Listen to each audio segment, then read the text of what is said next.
Good day everyone. I'm Carlos Sebastian B. Manalili of Group 3 and I will be presenting the circuit training program that we made. So for station 1, push-ups. This exercise mainly target the chest, shoulders, and arms, and it also help improve upper body strength and endurance. To begin, start in a plank position with your hands slightly wider than shoulder width apart. Keep your body straight from head to toe. Slowly lower your chest toward the floor by bending your elbows. Then push yourself back up to the starting position. We will perform 8 to 10 repetitions. While doing this exercise, remember to keep your back straight and avoid rushing the movement to maintain proper form and prevent injuries. For station number 2, body weight squat. This exercise focuses on strengthening the legs and glutes while also balance and lower body endurance. Begin by standing with your feet shoulder width apart. Slowly bend your knees and lower your hips as if you are sitting on a chair.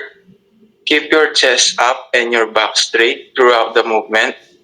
After lowering your body, slowly stand back up to the starting position.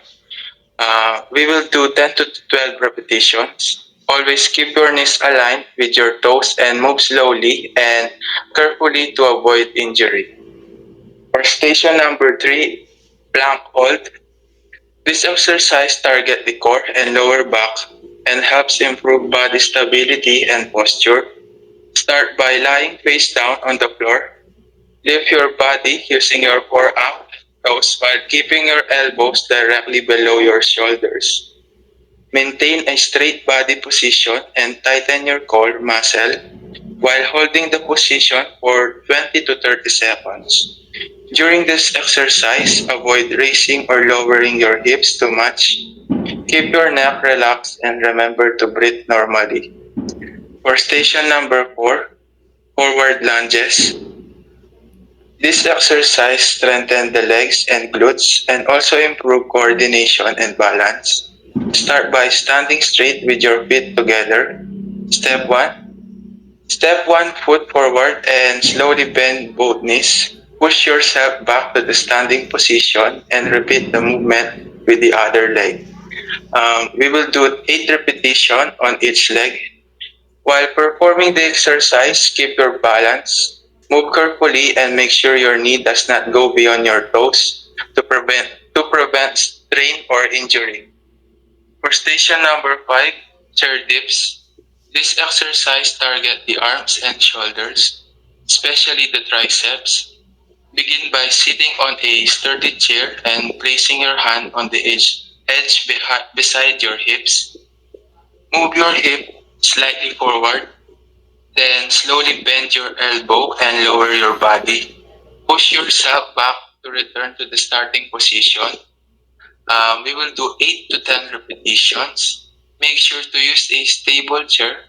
Lower your body slowly and keep your elbows close to your body for safety and proper form.